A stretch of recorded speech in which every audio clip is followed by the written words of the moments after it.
Hi hello friends welcome to Indian tech Guru for you. ఈ వీడియోలో మనం C language model test 1 explanations చూద్దాం. When main is called it is called with 2 arguments command line. What does second argument represent? So జనరల్గా మనం C language లో main function రాసేటప్పుడు రెండు రకాలుగా రాసుకోవచ్చు. ఒకటి వచ్చేసి వాయిడ్ మెయిన్ అని చెప్పేసి ప్రోగ్రామ్ కోడ్ రాసేస్తాము. తర్వాత ఇంకొకటి వచ్చేసి ఇంట్ మెయిన్ అని పెట్టేసి ప్రోగ్రామ్ సోర్స్ కోడ్ రాసేసి లాస్ట్లో రిటర్న్ స్టేట్మెంట్ కంపల్సరీ రాయాలి. ఎందుకంటే ఇక్కడ ఇంటీజర్ అని పెట్టాం కాబట్టి మనం 0ని కానీ 1ని కానీ రిటర్న్ చేయాలి. సో ఇక్కడ రిటర్న్ చేసిన వాల్యూ ఆపరేటింగ్ సిస్టమ్కి వెళ్తుంది. ఇంకొక మూడో టైప్ వచ్చేసి ఇంట్ మెయిన్ కమాండ్ లైన్ ఆర్గ్యుమెంట్స్ని పాస్ చేస్తాం. Int argc, char star argv, ఈ విధంగా మనం కమాండ్ లైన్ ఆర్గ్యుమెంట్స్ ని పాస్ చేస్తాం అన్నమాట. సో మెయిన్ కి పాస్ చేసే ఈ ఆర్గ్యుమెంట్స్ ని కమాండ్ లైన్ ఆర్గ్యుమెంట్స్ అని చెప్పుకుంటాము. సో దీంట్లో argc ని మనం ఆర్గ్యుమెంట్ కౌంట్ అని చెప్పుకుంటాం. అంటే ఎన్ని ఆర్గ్యుమెంట్స్ ఉంటాయి అనేది argc రిప్రజెంట్ చేస్తుంది. అదేవిధంగా argv చూస్తే argv అనేది ఇక్కడ 2 డైమెన్షనల్ అర్రే. సో దీన్ని మనం సెట్ ఆఫ్ స్ట్రింగ్స్ గా మనం రిప్రజెంట్ చేసుకోవచ్చు. అంటే ఎన్ని స్ట్రింగ్స్ ని మనం పాస్ చేస్తున్నాం అనేది argv రిప్రజెంట్ చేస్తుంది. argv అంటే ఆర్గ్యుమెంట్ వెక్టార్. ఇక్కడ వెక్టార్ అంటే అరే of characters is nothing but strings. కాబట్టి సెట్ ఆఫ్ స్ట్రింగ్స్ ని argv రిప్రజెంట్ చేస్తుంది. సో కాబట్టి ఆన్సర్ ఏమవుతుంది? ఆన్సర్ వచ్చేసి ఆర్గ్యుమెంట్ వెక్టార్ అవుతుంది. నెక్స్ట్ సెకండ్ క్వశ్చన్ చూడండి. The standard library function str of s, t returns a pointer to the dash occurrence of the string t in string s. So అసలు str function ఏం చేస్తుందో చూద్దాం. str 2 parameters ని తీసుకుంటుంది. 2 parameters కూడా strings. Okay, ఇక్కడ s అనేది main string,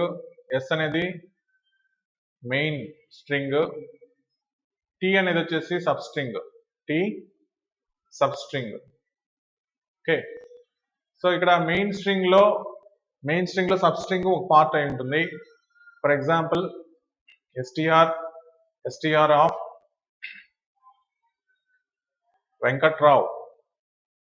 Venkatrao అని తీసుకున్నాను అనుకోండి. టీ అనేది రావ్ అని తీసుకున్నాను అనుకోండి. ఇప్పుడు మీరు చూసారంటే ఈ రావ్ అనే ఏదైతే స్ట్రింగ్ ఉందో అది వెంకట్రావులో కూడా ఉంది. కాబట్టి ఈ str ఏం చేస్తుందంటే ఈ మెయిన్ స్ట్రింగ్ లో ఉండే సబ్ స్ట్రింగ్ ఏదైతే ఉందో ఆ సబ్ స్ట్రింగ్ స్టార్టింగ్ పాయింట్ ని రిటర్న్ చేస్తుంది.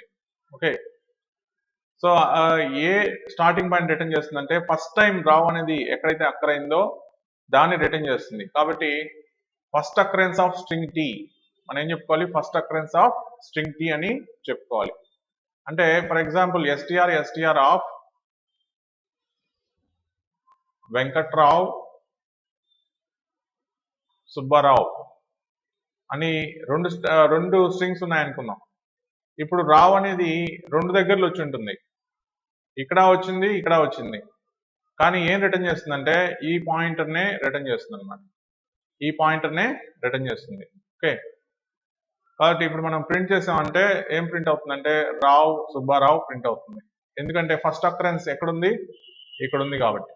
సో ఈ విధంగా మనం first occurrence of the string అని చెప్పుకుంటాం. నెక్స్ట్ థర్డ్ క్వశ్చన్ చూద్దాం. చూడండి. The continue statement applies to switch only, loops, switch and if, loops and switch, loops only.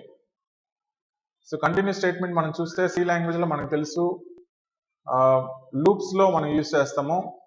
For example for i is equal to 0, i less than 10, i plus plus అనే for loop తీసుకున్నాం అనుకోండి. ఈ for loop లో మనం ఈ continue statement కానీ break statement కానీ రాసుకోవచ్చు. సో బ్రేక్ స్టేట్మెంట్ కి కంటిన్యూ స్టేట్మెంట్ కి డిఫరెన్స్ ఎందుకు చూద్దాం. If I is equal to 5 break అని రాసాం అనుకోండి, అంటే I 0 నుంచి స్టార్ట్ అయ్యి 0 1 2 3 4 5కి రీచ్ కాగానే బ్రేక్ అనగానే ఈ లూప్ లోంచి బయటకు వచ్చేస్తుంది. ఇంకా ఫర్ లూపు నెక్స్ట్ కంటిన్యూ కాదు. అట్లా కాకుండా బ్రేక్ తీసేసి కంటిన్యూ అని పెట్టామనుకోండి, అప్పుడు ఏమవుతుందంటే I is equal to 0 1 2 3 4 iterations జరిగి 5th ఐటరేషన్ మాత్రం స్కిప్ అవుతుంది. 6 7 8 9 ఐటరేషన్స్ యాజ్ యూజువల్ గా జరుగుతాయి అన్నమాట. సో ఈ విధంగా మనం ఎగ్జిక్యూట్ చేయొచ్చు. కాబట్టి ఇది కంటిన్యూకి బ్రేక్ కి డిఫరెన్స్. కంటిన్యూ బ్రేక్ రెండు కూడా మనం లూప్స్ లో మాత్రం యూజ్ చేస్తాము, కాబట్టి answer loops only. 4th question చూడండి, identify the ternary operator from the following. Basic గా 3 టైప్స్ ఆఫ్ ఆపరేటర్స్ ఉంటాయి. Unary operators, binary operators, ternary operators. Unary operators మనకు తెలుసు, unary minus, negation operator. Binary operators plus, minus, into, divided by, ఇవన్నీ కూడా binary operators. Ternary operator వచ్చేసి question mark colon, దీన్ని conditional operator అని చెప్పుకుంటాం. ఎట్లా జనరల్ గా ఎట్లా రాస్తాం అంటే A greater than B question mark A is equal to 5 colon B is equal to 6 అంటాం. అంటే ఏ గ్రేటర్ దాన్ బి ఈ కండిషన్ కానీ ట్రూ అయితే ఏకి 5 అసైన్ చేయమని చెప్తున్నాం, ఫాల్స్ అయితే బికి 6 అసైన్ చేయమని చెప్తున్నాం అన్నమాట. ఇక్కడ చూడండి ఎన్ని ఆపరెంట్స్ ఉన్నాయి, 1 2 3 ఆపరెంట్స్ ఉన్నాయి. సో 3 స్టేట్మెంట్స్ ఉన్నాయి కాబట్టి దీన్ని టెర్నరీ అంటే 3 అని టెర్నరీ ఆపరేటర్ అని చెప్పుకుంటాం. బైనరీ ఆపరేటర్ అంటే ఏ ప్లస్ బి అనుకోండి, ఎన్ని ఆపరేటర్స్ ఉన్నాయి, 2 ఆపరెంట్స్, 1 ఆపరేటర్ 2 ఆపరెంట్స్ ఉన్నాయి. యూనరీ అయితే మైనస్ ఏ అంటాం, నెగేషన్ ఏ అంటాం. ఎన్ని ఆపరెంట్స్ ఉన్నాయి, 1 ఆపరెంట్ మాత్రమే ఉంది. ఓకే, కాబట్టి ఆన్సర్ ఏంది question mark colon. Next 5th question, A variable is dash if it is defined out side of any function. ఒక ఫంక్షన్ కి బయట మనం ఒక వేరియబుల్ డిఫైన్ చేస్తే ఆ వేరియబుల్ ని ఏమని చెప్తాము అని అడుగుతున్నారు. సో దీనికి ఆన్సర్ వచ్చేసి ఎక్స్టర్నల్ వేరియబుల్. సో జనరల్ గా మనకి ఎన్ని రకాల వేరియబుల్స్ ఉన్నాయి, automatic variables. First category automatic variables. దీన్ని ఆటో అనే కీవర్డ్ యూస్ చేస్తాం. అంటే మనం జనరల్ గా డిఫైన్ చేస్తాం కదా ఫంక్షన్ లోపల, ఇంట్ ఏ, ఫ్లోట్ బి అట్లా డిఫైన్ చేస్తాం కదా, ఇవన్నీ కూడా బై డిఫాల్ట్ ఏంది ఆటోమేటిక్ వేరియబుల్స్ అన్నమాట. కానీ మనం ఆటో అని పెట్టట్లేదు కదా, పెట్టాల్సిన అవసరం లేదు. డిఫాల్ట్ గా అన్ని కూడా మనం డిఫైన్ చేసినవి కూడా ఆటోమేటిక్ వేరియబుల్స్ అవుతాయి. అట్లా కాకుండా కాన్స్టెంట్ వేరియబుల్స్ అనుకోండి, CONST కాన్స్ట్ కీవర్డ్ యూస్ చేసి మనం C++ లో డిఫైన్ చేస్తే వాటిని కాన్స్టెంట్ వేరియబుల్స్ అంటాం. అట్లా కాకుండా C లాంగ్వేజ్ లో అయితే hash define for example hash define pi 3.1415 ఇట్లా డిఫైన్ చేస్తాం. సో హ్యాష్ డిఫైన్ యూస్ చేసి కాన్స్టెంట్ వేరియబుల్స్ ని డిఫైన్ చేయొచ్చు. అంటే వీటి వాల్యూ చేంజ్ కాదనమాట, సో అటువంటి వాటిని కాన్స్టెంట్స్ అంటాం. ఆటోమేటిక్. తర్వాత స్టాటిక్ వేరియబుల్స్ అంటే వీటి స్కోప్ వచ్చేసి గ్లోబల్ స్కోప్ అన్నమాట. అంటే మనం బయట ఏదన్నా చేంజెస్ చేసినా కానీ వేరే ఫంక్షన్ లో అవి ఇక్కడ రెప్లికేట్ అవుతాయి. ఓకే, సో ఇకపోతే ఎక్స్టర్నల్ అంటే మనం ఫంక్షన్ లోపల కాకుండా బయట డిఫైన్ చేసిన అన్ని వేరియబుల్స్ ని ఎక్స్టర్నల్ వేరియబుల్స్ అని చెప్పుకుంటాము. సో ఈ ఎక్స్టర్నల్ వేరియబుల్స్ కి మనం ఎక్స్టర్న్ అనే కీవర్డ్ ని యూజ్ చేస్తాం. ఎక్స్టర్న్ అనే కీవర్డ్ ని యూజ్ చేస్తే సో ఈ ఎక్స్టర్నల్ వేరియబుల్స్ ఏంటంటే ఈ పర్టికులర్ వేరియబుల్స్ ని మనం వేరే ప్రోగ్రామ్ లో యూజ్ చేసుకుంటాం అన్నమాట. అంటే జనరల్ గా మనం C ప్రోగ్రామ్స్ ని ఒకే ఫైల్లో కాకుండా 2-3 ఫైల్స్ లో కూడా రాసుకోవచ్చు. దాన్నే మనం సపరేట్ కంపైలేషన్ అని చెప్పుకుంటాం. అంటే ఫర్ ఎగ్జాంపుల్ ఒక పెద్ద ప్రోగ్రామ్ 3000 లైన్స్ ఆఫ్ కోడ్ ఉందనుకోండి, దాన్ని ఒక సింగిల్ ప్రోగ్రామ్ కాకుండా మనం ఒకే ఫైల్లో కాకుండా రకరకాల ఫైల్స్ లో స్టోర్ చేసుకోవచ్చు. మరి ఈ ఫైల్లో యూజ్ చేసిన వేరియబుల్ ఏదైనా వేరే ఫైల్లో యూజ్ చేయాలనుకుంటే అటువంటిప్పుడు ఎక్స్టర్నల్ కీవర్డ్ ని యూజ్ చేస్తాం అన్నమాట. ఓకే, వాటి ఒక ఫంక్షన్ బయట ఉండే వేరియబుల్స్ ని ఎక్స్టర్నల్ ఫైల్స్ అంటాం, ఎక్స్టర్నల్ వేరియబుల్స్ అంటాము. అట్లా వేరే ప్రోగ్రామ్ లో యూజ్ చేసే వేరియబుల్స్ ని ఎక్స్టర్నల్ వేరియబుల్స్ అంటాము. ఈ ఎక్స్టర్నల్ వేరియబుల్స్ ని మనం యూజ్ చేయాలంటే ఎక్స్టర్నల్ కీవర్డ్ ని యూజ్ చేయాలి, ఎక్స్టర్నల్ అనే కీవర్డ్ ని యూజ్ చేయాలి. ఎక్స్టర్నల్ వేరియబుల్స్ అంటే ఫంక్షన్ లో కాకుండా బయట మనం డిఫైన్ చేస్తే వాటిని ఎక్స్టర్నల్ వేరియబుల్స్ అని చెప్పుకుంటాం. ఇంకొకటి వచ్చేసి రిజిస్టర్ వేరియబుల్స్. రిజిస్టర్ వేరియబుల్స్ అంటే సిపియు రిజిస్టర్స్ డైరెక్ట్ గా మనం యూజ్ చేసుకున్నప్పుడైతే వాటిని రిజిస్టర్ వేరియబుల్స్ అంటాము. ఈ రిజిస్టర్ వేరియబుల్స్ చాలా రేర్ గా యూజ్ చేయాలి మనం, ఎందుకంటే లిమిటెడ్ గా ఉంటాయి అన్నమాట. వాటి ఆన్సర్ ఏమవుతుంది, ఎక్స్టర్నల్ అవుతుంది. క్వశ్చన్ చూడండి, C provides, sixth question, C provides a compile time unary operator called dash that can be used to compute the size of any object. Okay, size of అనేది operator. ఈ size of ఏం చేస్తుందంటే ఎంత size ఒక particular data type తీసుకుంటుందో ఆ size ని return చేస్తుంది అనమాట. ఎక్కడ యూజ్ చేస్తామంటే ఎంఅలక్ ఫంక్షన్ లో యూజ్ చేస్తాం. ఎంఅలక్ ఆఫ్ సైజ్ ఆఫ్ ఇంట్ అంటాం. ఇంటీజర్ ని మనం అలొకేట్ చేసే పని అయితే, అంటే డైనమిక్ అలొకేషన్ లో ఇంట్ స్టార్ పి అని డిఫైన్ చేసాం అనుకున్నాం. ఇప్పుడు పీకి మనం మెమరీ అలొకేట్ చేయాలంటే P is equal to int star malloc of size of int అంటాం. ఓకే, అంటే ఏం రిటర్న్ చేస్తుంది ఇది, ఆ ఇంటీజర్ కి ఎంత సైజ్ అయితే కావాలో అంత సైజ్ ఎంఅలక్ అంటే మెమరీ అలొకేషన్ అని, అంత మెమరీని అలొకేట్ చేస్తుంది అనమాట. అదే ఫ్లోట్ టైప్ అయితే float star malloc of size of float అంటాం అన్నమాట. వాటి సైజ్ ఆఫ్ ఏం చేస్తుంది, ఒక పర్టికులర్ డేటా టైప్ కి సైజ్ ని రిటర్న్ చేస్తుంది. సో అదే మనకు అడిగారు కాబట్టి దీన్ని సైజ్ ఆఫ్ ఆపరేటర్ అని చెప్పుకుంటాం. Next direct question, what is the maximum number of children for a node in a binary tree. Binary ట్రీలో మనకి 2 నోడ్స్ ఉంటాయి, మనకి తెలిసిందే బైనరీ అంటే 2 అని, కాబట్టి 2 నోడ్స్ ఉంటాయి. Next eighth question, dash provides a way to manipulate different kinds of data in a single area of storage. So ఇక్కడ మనకి యూనియన్స్, స్ట్రక్చర్స్ అని 2 ఆప్షన్స్ ఇచ్చారు. యాక్చువల్ గా స్ట్రక్చర్స్ యూనియన్స్ మెయిన్ డిఫరెన్స్ ఇదే అనమాట. ఓకే, స్ట్రక్చర్స్ యూనియన్స్ కి main difference ఇదే. Structures ని యూనియన్స్ ని మనం different types of data types ని ఒకే కన్స్ట్రక్ట్ గా మనం యూజ్ చేయాలంటే స్ట్రక్చర్ ని కానీ యూనియన్ కానీ సి లాంగ్వేజ్ లో యూజ్ చేస్తాం అనమాట. దీన్ని మనం అబ్స్ట్రాక్ట్ డేటా టైప్ అని కూడా అంటాం. ఫర్ ఎగ్జాంపుల్ స్టూడెంట్ తీసుకున్నాం అంటే స్టూడెంట్ కి స్టూడెంట్ నెంబర్, నేమ్, మార్క్స్ అట్లా ఉంటాయి. అదేవిధంగా ఎంప్లాయీ తీసుకున్నాం అనుకోండి, ఎంప్లాయీ తీసుకుంటే employee number, employee name, designation, salary,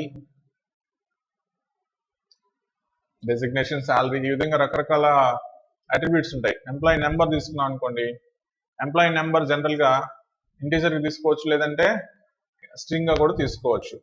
సిలో స్ట్రింగ్స్ అంటే క్యారెక్టర్ అరేస్, కాబట్టి ఎంప్లాయీ నెంబర్ ని క్యారెక్టర్ అరేగా తీసుకున్నాం అనుకోండి 10, care of 10, నేమ్ ని care of 40, designation care of 30, salary తీసుకుంటే ఖచ్చితంగా ఇది ఇంటీజర్ లోనే ఉండాలి. ఓకే, శాలరీతో మ్యానిపులేషన్స్ ఉంటాయి కాబట్టి ఇంటీజర్ గానే ఉండాలి.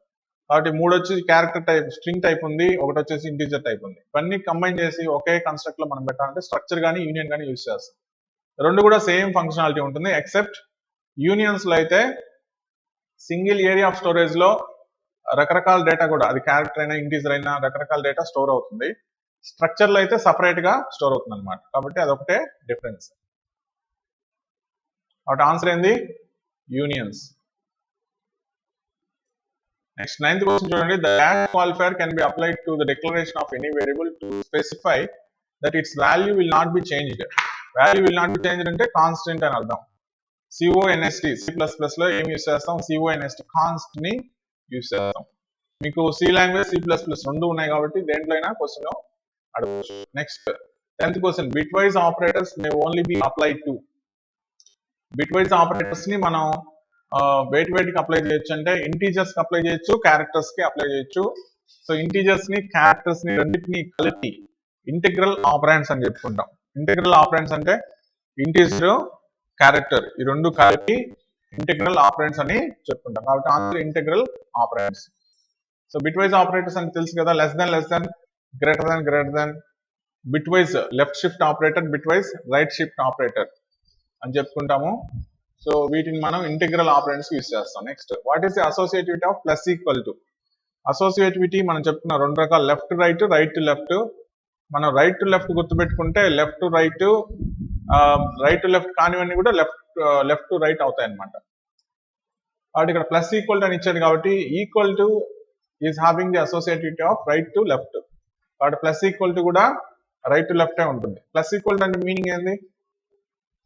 For example A plus equal to B అంటే మీనింగ్ ఏంది? A equal to A plus B అని. సో ఏ ప్లస్ బి వాల్యూని ఏకి అసైన్ చేస్తున్నాం అనమాట. అసైన్ చేస్తాం కాబట్టి ఇది రైట్ టు లెఫ్టే ఉంటుంది ఎప్పుడు కూడా. కాబట్టి ఈక్వల్ టు ఉంటే జనరల్ గా రైట్ టు లెఫ్ట్ అసోసియేటివిటీ అవుతుంది. సో వీటికి సంబంధించి టేబుల్ ఆల్రెడీ ఇచ్చున్నాను, అది ఒకసారి చూసుకోండి. Next the unary operator star is the dash operator when applied to a pointer. Star operator ని మనం డీరెఫరెన్సింగ్ ఆపరేటర్ అని చెప్పుకుంటాం. డీరెఫరెన్సింగ్ ఆపరేటర్ అని చెప్పుకుంటాం ఎందుకంటే ఇది ఒక పర్టికులర్ మెమరీ లొకేషన్ ని రిప్రజెంట్ చేస్తుంది కాబట్టి, ఇది మెమరీని రిప్రజెంట్ చేస్తుంది కాబట్టి దీన్ని డీరెఫరెన్సింగ్ ఆపరేటర్ అని చెప్పుకుంటాం అన్నమాట. ఓకే, డీరెఫరెన్సింగ్ ఆపరేటర్ అని చెప్పుకుంటాం. అంటే ఇప్పుడు మనం పాయింటర్స్ కాన్సెప్ట్ చూస్తే పాయింటర్స్ లో ఇంట్ స్టార్ పి అని డిఫైన్ చేస్తాం. ఇక్కడ పి దేన్ని రిప్రజెంట్ చేస్తుంది? పి అడ్రస్ ని రిప్రజెంట్ చేస్తుంది. స్టార్ పి వచ్చి డేటాని రిప్రజెంట్ చేస్తుంది. ఓకే, కాబట్టి పి అనేది ఏమవుతుంది? రెఫరెన్సింగ్. పి అనేది రెఫరెన్సింగ్ అవుతుంది. స్టార్ పి అనేది డీరెఫరెన్సింగ్ అవుతుంది. డీరెఫరెన్సింగ్ అవుతుంది. ఓకే, కాబట్టి స్టార్ పిని ఏం చేయాలి? స్టార్ ఆపరేటర్ ని దేనికి యూస్ చేస్తాం? డీరెఫరెన్సింగ్ కోసం యూస్ చేస్తాం అన్నమాట. Okay, so next 13th question చూస్తే in C identify invalid variable name from the following అన్నాడు. Invalid variable name. Variable names అంటే ఐడెంటిఫైర్స్. ఐడెంటిఫైర్స్ రూల్స్ మనం గుర్తుపెట్టుకోవాలి. ఐడెంటిఫైర్స్ రూల్స్ మనకు తెలిసినయే. ఏందవి? లెటర్స్ ఉండొచ్చు, తర్వాత నెంబర్స్ ఉండొచ్చు, తర్వాత special characters under score character ఉండొచ్చు. ఓకే, ఇప్పుడు అండర్ స్కోర్ క్యారెక్టర్ స్టార్టింగ్ లో ఉండొచ్చు, మధ్యలో కూడా ఉండొచ్చు అనమాట. అది మనం గుర్తుపెట్టుకోవాలి. ఓకే, కానీ నెంబర్ మాత్రం స్టార్టింగ్ ఉండడానికి లేదు. లెటర్ స్టార్టింగ్ ఉండొచ్చు, అండర్ స్కోర్ స్టార్టింగ్ లో ఉండొచ్చు, నెంబర్ మాత్రం స్టార్టింగ్ లో ఉండడానికి లేదు. కాబట్టి ఆన్సర్ ఏమవుతుంది? 1 ABC. ఈ విధంగా మనం ఐడెంటిఫైర్ ని డిఫైన్ చేయడానికి లేదు. ఒకవేళ డిఫైన్ చేస్తే మీకు ఎర్రర్ వస్తుంది. ఓకే, నెక్స్ట్ 14th క్వశ్చన్ వచ్చేసి 14th క్వశ్చన్ చూడండి. The string constant is accessed by a pointer to it's. The string constant is accessed by a pointer to its. Okay, అంటే ఒక స్ట్రింగ్ తీసుకున్నాం అనుకోండి, క్యార్ స్ట్రింగ్ తీసుకున్నాం అనుకోండి, క్యార్ ఆఫ్ 10 అనే ఒక స్ట్రింగ్ తీసుకున్నాను. సో ఈ విధంగా ఒక స్ట్రింగ్ తీసుకున్నప్పుడు ఈ స్ట్రింగ్ లో ఏ అనేది దేన్ని రిప్రజెంట్ చేస్తుంది? ఏ అనేది దేన్ని రిప్రజెంట్ చేస్తుంది అని అడిగాడు. A string constant is accessed by pointer to its. ఏ అనేది దేన్ని రిప్రజెంట్ చేస్తుంది? ఫస్ట్ ఎలిమెంట్ అడ్రస్ ని రిప్రజెంట్ చేస్తుంది. ఫస్ట్ ఎలిమెంట్ అడ్రస్ ని రిప్రజెంట్ చేస్తుంది. ఏ ఆఫ్ 0 వచ్చేసి ఫస్ట్ ఎలిమెంట్ ని రిప్రజెంట్ చేస్తుంది. ఎప్పుడు కూడా పాయింటర్ ఏదైతే ఉందో, అంటే ఇప్పుడు ఫర్ ఎగ్జాంపుల్ దీన్నే పాయింటర్ గా డిఫైన్ చేసుకున్నాను అనుకోండి, క్యార్ స్టార్ ఏ అని డిఫైన్ చేశాను అనుకోండి. అప్పుడు ఏ దేన్ని రిప్రజెంట్ చేస్తుందంటే స్టార్ ఏ అనేది ఫస్ట్ ఎలిమెంట్ ని రిప్రజెంట్ చేస్తుంది. ఏ వచ్చేసి ఫస్ట్ ఎలిమెంట్ అడ్రస్ ని రిప్రజెంట్ చేస్తుంది. కాబట్టి ఇక్కడ అడ్రస్ ని రెండు రకాలుగా మనం రిప్రజెంట్ చేయొచ్చు. అడ్రస్ ని ఏతో రిప్రజెంట్ చేయొచ్చు, అదేవిధంగా అడ్రస్ ని ఏతో రిప్రజెంట్ చేయొచ్చు, అదేవిధంగా యాంపర్సెంట్ ఏ ఆఫ్ 0తో రిప్రజెంట్ చేయొచ్చు.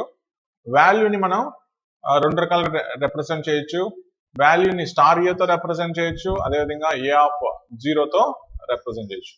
అంటే ఇది వచ్చేసి స్టాటిక్ అలొకేషన్, ఇది వచ్చేసి డైనమిక్ అలొకేషన్. కాబట్టి ఏ ఎలిమెంట్ రిప్రజెంట్ చేస్తుంది? ఫస్ట్ ఎలిమెంట్ ని రిప్రజెంట్ చేస్తుంది. ఓకే, నెక్స్ట్ 15th క్వశ్చన్ చూస్తే 15th question dash is a positive integer that is exactly divisible by 1 and it self. ఒకటి అదేవిధంగా ఆ నెంబర్ తోనే డివిజిబుల్ అయ్యేది ప్రైమ్ నెంబర్ అని మనకు తెలుసు. Next the structure member operator dash connects the structure name and member name. So structures మనం define చేసినప్పుడు స్ట్రక్చర్ లో ఉండే మెంబర్స్ ని ఇందాక మనం చెప్పుకున్నట్లు employee database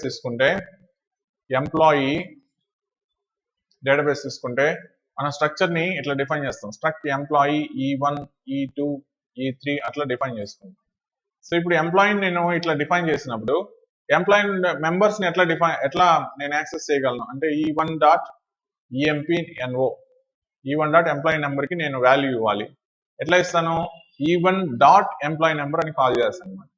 E1 dot name, E1 dot salary. కాబట్టి ఏ ఆపరేటర్ యూస్ చేస్తాను? డాట్ ఆపరేటర్ ని యూస్ చేస్తాను. సో స్ట్రక్చర్ లో మెంబర్స్ ని యాక్సెస్ చేయడానికి ఏ ఆపరేటర్ యూస్ చేస్తాం? డాట్ ఆపరేటర్ ని యూస్ చేస్తాం అన్నమాట. ఓకే.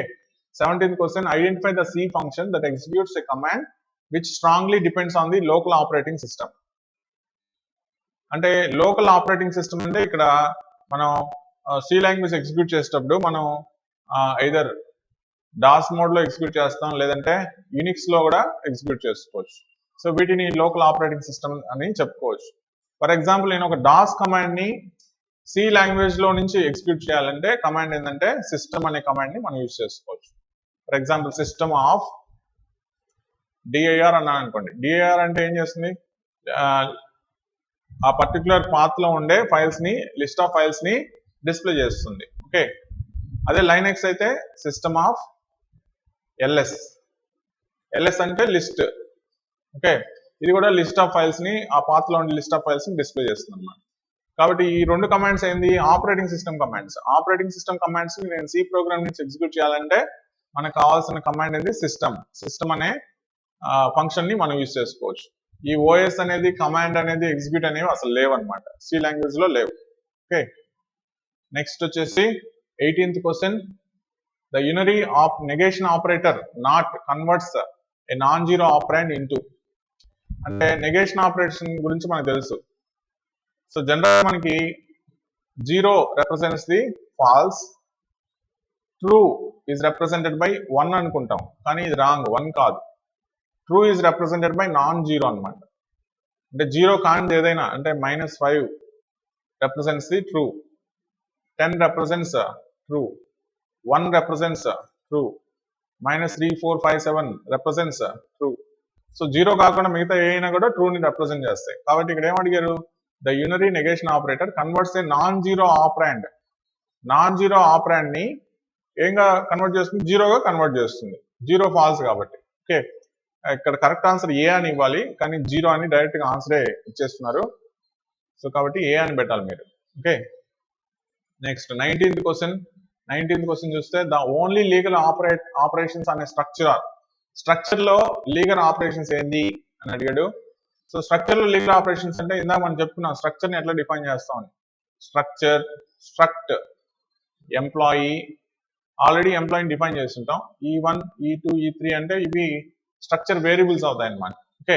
ఫర్ ఎగ్జాంపుల్ E1 లో నేను ఆల్రెడీ డేటా ఇచ్చేసాను. E1 డాట్ ఎంప్లాయీ నెంబర్ అని, ఎంప్లాయీ నేమ్ అని, శాలరీ అని అన్ని ఇచ్చేస్తున్నాను. సో E2 లో కూడా అదే డేటా ఇవ్వాలనుకున్నాను. అటువంటిప్పుడు నేను 2 రకాల ఆపరేషన్స్ పర్ఫామ్ చేయొచ్చు. అవేంటంటే E2 is equal to E1 అన్నాను అనుకోండి, డైరెక్ట్ గా E1 లో ఉండే డేటా మొత్తం E2కి వెళ్ళిపోతుంది. అంటే అసైన్మెంట్ ఆపరేటర్ యూజ్ చేయొచ్చు. అదేవిధంగా కాపీ కూడా చేయొచ్చు. కాపీ చేయడానికి కమాండ్ ఏంటంటే memcpy, మెమరీ కాపీ అన్నమాట. memcpy యూజ్ చేసి ఒక స్ట్రక్చర్ ని ఇంకో స్ట్రక్చర్ కి కాపీ కూడా చేయొచ్చు అనమాట. కాబట్టి ఈ 2 commands valid. So edit, update, compare, delete ఇవన్నీ కూడా నాట్ వ్యాలిడ్. కాబట్టి లీగల్ ఆపరేషన్స్ ఏంటి? కాపీ, అసైన్మెంట్, ఈ 2 కూడా లీగల్ ఆపరేషన్స్ అన్నమాట. లాస్ట్ క్వశ్చన్ చూద్దాం. 20th క్వశ్చన్ వచ్చేసి, in C file is a dash అని అడిగాడు. సో జనరల్ గా మనం ఫైల్ ని పాయింటర్ అనుకుంటాం, ఎందుకంటే మనం ఫైల్ ని డిఫైన్ చేసేటప్పుడు ఎట్లా డిఫైన్ చేస్తాం? ఫైల్ స్టార్ FP అని డిఫైన్ చేస్తాం. ఫైల్ పాయింటర్ అని. యాక్చువల్ గా ఫైల్ ఇంటర్నల్ గా ఏ విధంగా స్టోర్ అయి ఉంటుందంటే స్ట్రక్చర్ ఫార్మాట్ లో స్టోర్ అయి ఉంటుంది అన్నమాట. ఓకే. ఫైల్ ఇంటర్నల్ గా ఏ విధంగా స్టోర్ అయి ఉంటుంది? స్ట్రక్చర్ ఫార్మాట్ లో స్టోర్ అయి ఉంటుంది. కాబట్టి ఇది మనం గుర్తుపెట్టుకోవాలి. సో ఫైల్ ఇంటర్నల్ గా స్ట్రక్చర్ ఫార్మాట్ లో స్టోర్ అయి ఉంటుంది. Even though we represent it using the pointer, ఈ పాయింటర్ అనేది only starting file starting location మాత్రమే రిప్రజెంట్ చేస్తుంది. ఇంటర్నల్ గా ఫైల్ ని మనం స్ట్రక్చర్ గా కన్సిడర్ చేయొచ్చు. ఓకే, ఇవి మొత్తం మీద మోడల్ టెస్ట్ 1 సంబంధించిన ఎక్స్ప్లెనేషన్స్. యాక్చువల్ గా మార్నింగ్ క్లాస్ లో ఇవన్నీ కూడా ఎక్స్ప్లెయిన్ చేయడం జరిగింది, కాకుంటే అది మార్నింగ్ క్లాస్ రికార్డ్ కాలేదు కాబట్టి మరలా ఒకసారి రికార్డ్ చేసి మీకు పబ్లిష్ చేయడం జరుగుతుంది. సో రేపటి నుంచి క్లాసెస్ మాత్రం యూట్యూబ్ లో పబ్లిష్ చేయడం జరగదు. ఓన్లీ మన మూడల్ వెబ్సైట్ ఏదైతే ఉందో, మీరు టెస్ట్లు రాస్తారు కదా, ఆ వెబ్సైట్ లోనే మనం లింక్ ని ప్రొవైడ్ చేయడం జరుగుతుంది. ఓపెన్ యాక్సెస్ అయితే ఉండదు. Thanks for watching. That's all for now.